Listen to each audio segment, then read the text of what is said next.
हम Thomas calculus की exercise 13.1 करने वाले हैं। क्वेश्चन नंबर 31 है। सबसे पहले हम इसको हल करके देख लेते हैं।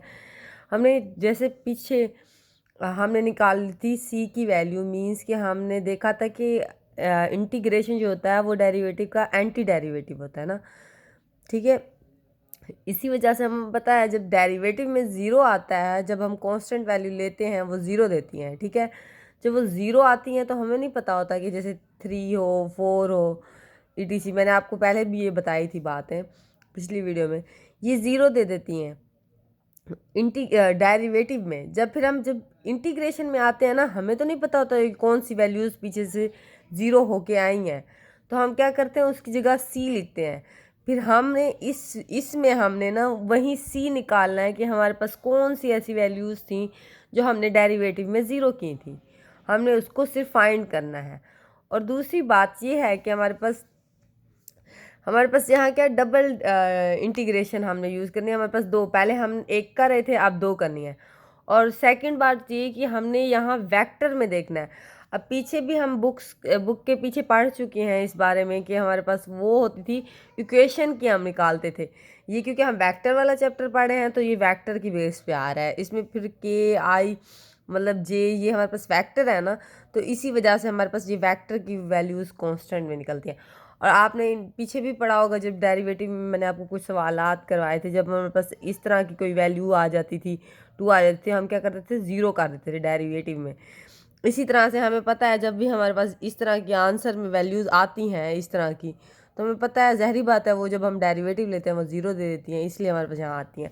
मैं आपको करके दिखाती हूँ तो आपको समझ आ जाएगी बातें। अच्छा ठीक है, अब ये हमारे पास क्वेश्चन है सबसे पहले, और ये हमारे पास इनिशियल कंडीशन दी गई है। ये हमारे पास 3 वैल्यूज़ होंगी और हमने उसको हल करके चलना है। अब सबसे पहले हम क्या करते हैं, ये हमारे पास इक्वेशन है, सबसे पहले वाली इक्वेशन। हमने क्या करना है, इसका इंटीग्रेशन ले लेना है। आप देखें ये मैं यहाँ लिख रही हूँ, ठीक है। इसका जब मैं इंटीग्रेशन लूँगी तो मेरे पास क्या वैल्यू आएगी, ये बच जाएगी। अभी इंटीग्रेशन के दौरान ये वैल्यूज़ ऐसे की ऐसे ही रहेंगी, ठीक है। ये 2 वैसे का वैसे आएगा, ठीक है। जब हम इंटीग्रेशन ले लेंगे तो हमारे पास क्या बच जाएगी, dr/dt ही बचेगा खाली अभी, -3/2t k+c1। अब ये हमारे पास वैल्यू आ गई।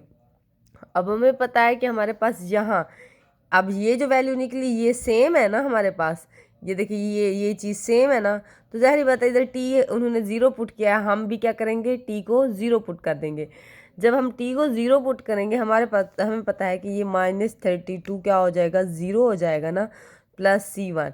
ये ज़ीरो हुआ तो हमारे पास क्या बचा, c1 बच गया। यहाँ से dr/dt क्या बचा, हमारे पास c1 बच गया। अब हमने क्या किया, ये देखिए ये चीज़ लिखी है मैंने यहाँ पे, ये देखिए हमने ज़ीरो कर दी। अब हमें पता है कि हमारे पास इधर इन दोनों के, हमारे पास ये दोनों वैल्यूज़ निकली है ना, ये वाली और ये वाली, सॉरी ये ज़ीरो कहाँ किया अभी, हाँ ये दोनों सेम है ना, तो हम क्या करेंगे, इन दोनों को कंपेयर कर देंगे, इक्वेशन 1 और इक्वेशन 2 को कंपेयर कर लेंगे। यहाँ से हमारे पास सी निकला तो मैंने क्या किया, सी यहाँ लिख दिया, और ये वाली वैल्यूज़ निकली तो मैंने यहाँ लिख दी, ठीक है। यहाँ तक आपको बात समझ आ गई होगी। अब सिंपल, अब हमने क्या करनी है, यही सी हमने सिर्फ पुट कर देना और कुछ भी नहीं करना। अब ये देखिए हमारे पास यहाँ क्या था, जब हमने डेरिवेटिव लिया यहाँ पे हमने क्या किया, देखिए आई जे के तो नहीं था, जहरी बात है जहाँ पे आई जे के होता है हमने वहीं पुट करनी होती है वैल्यूज़, वरना वैसे लिख देते हैं। अब देखो आई जे नहीं था तो मैंने क्या किया, 8i वैसे लिख दिया, 8j वैसे का वैसे लिख दिया, -2k ये जो था हमारे पास वैसे का वैसे लिख दिया। अब आपको बता रही हूँ कि जब हम इंटीग्रेशन इसकी लेंगे तो हमारे पास अभी भी ये वैसे, जब डेरिवेटिव इंटीग्रेशन लेते हैं वैसे वैसे रहते हैं, जब इंटीग्रेशन ले लेते हैं तब हम उसको आर से शो करते हैं, ठीक है। अब ये हमारे पास, मैं इसका फिर से डेरिवेटिव लूँगी क्योंकि हमारे पास आर की भी तो कंडीशन लिखनी है, उसको भी तो हमने कंपेयर करवाना है ना। इसको तो करवा लिया, अब इसको भी तो करवाना है, तो ज़ाहिर बात है हम क्या करेंगे, हम यहाँ पे इसका भी इंटीग्रेशन लेंगे, जो हमारे पास वैल्यूज़ निकली थी ये वाली, ये वाली वैल्यूज़, कौन सी, ये वाली वैल्यूज़, ये वाली नहीं, ये वाली जो हमारे पास निकली थी, ठीक है।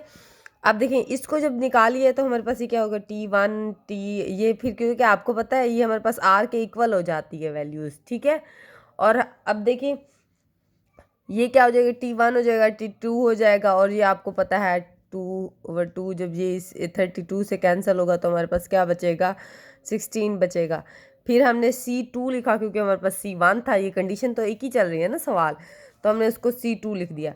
अब हमें पता है जब ये और ये क्या है, इक्वल है ना, ठीक है, ये और ये क्या है, इक्वल है, मीन्स कि ये दोनों सेम है। मैंने क्या किया, टी, अब टी को क्या किया, ज़ीरो पुट किया, तो मेरे पास क्या बची वैल्यूज़, ये देखिए ये ज़ीरो आ गई, ये भी ज़ीरो आ गई, ये सी बच गया हमारे पास, यहाँ पे क्या बचा, खाली सी बचेगा, आर टी क्या बचा, C1, ठीक है। और ये वाली वैल्यूज़ थी, इसको और मैंने इसको कंपेयर किया तो मेरे पास क्या वैल्यूज़ बची, ये हमारे पास वैल्यूज़ बची, सिर्फ 100K बच गया। ये सारी चीज़ें यही चीज़ लिखी हुई है जो मैंने डायरेक्ट आपको जल्दी में बता दी, ठीक है। अब जो हमारे पास 100 निकला है, हमें क्या करना है, K की वैल्यू में पुट कर देना है। हमारे पास क्या, हमने यहाँ वो इंटीग्रेशन, ये डेरिवेटिव इसमें पुटिंग करेंगे हम लोग, 8 वैसे का वैसे लिखेंगे, टी वैसे का वैसे, 100। अब ये जो K निकलाया था ना हमारे पास, ये सिर्फ वही K में ही पुट करेंगे, ये 100 लिख के -16, ये सारा कुछ ऐसे, ये हमारे पास इसका आंसर निकल आया। अब हम इसको हल कर लेते हैं। ये भी सेम इसी तरह से है जैसे इसको करना था, इसका भी इंटीग्रेशन लेना है। सबसे पहले हमें जब इंटीग्रेशन लेना है तो हमारे पास क्या, T1 T2 यस इसी तरह से निकलेगा, C1 निकाल लेंगे। अब हमें पता है ये और ये चीज़ सेम है ना, क्योंकि यहाँ dr/dt है ना, तो मैं क्या करूँगी, यहाँ t की सारी बात है पुट किया हुआ है, तो मैं भी यहाँ भी 0 पुट कर दूँगी t को, तो हमारे पास क्या निकलेगी, ये खाली यही dr/dt क्या निकला, t = c। अब मैंने क्या किया, इसको और इस इक्वेशन को कंपेयर कर लिया, ठीक है। जब मैंने कंपेयर किया तो हमें पता चला कि ये c हमारे पास किसके इक्वल है, 0 के इक्वल है। अब c 0 के इक्वल है, अब हमें तो पता है कि इधर c कोई भी वैल्यू देगा वहीं की वहीं कंडीशन ही निकलेगी, c को हमने सिर्फ 0 पुट किया। अब इसका जब मैं डेरिवेटिव लूँगी हमारे पास कोई एक्स्ट्रा वैल्यू नहीं आएगी क्योंकि c तो वैसे ही 0 हो गया था। अब देखिए इसका मैं इंटीग्रेशन लूँगी तो ये हमारे पास यहाँ देखिए ये 2 हो गया, ये इसी तरह से वैल्यूज़ आ गई, प्लस C2 आ गया, ठीक है।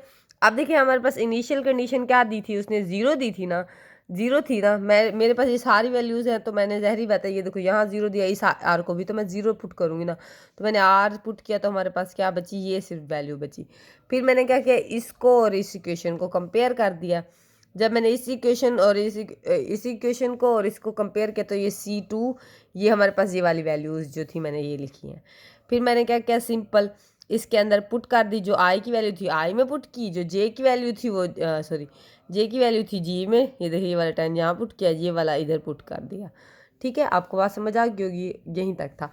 अब ये जो माइनस है ना, ये T के साथ लगेगा, इधर कॉमन नहीं आएगा बाहर, ये प्लस इसके साथ लगेगा, ये कॉमन है, T के साथ माइनस सिर्फ लगेगा, इधर भी, ठीक है। आप आगे फिर हम कल स्टार्ट करेंगे एक्सरसाइज।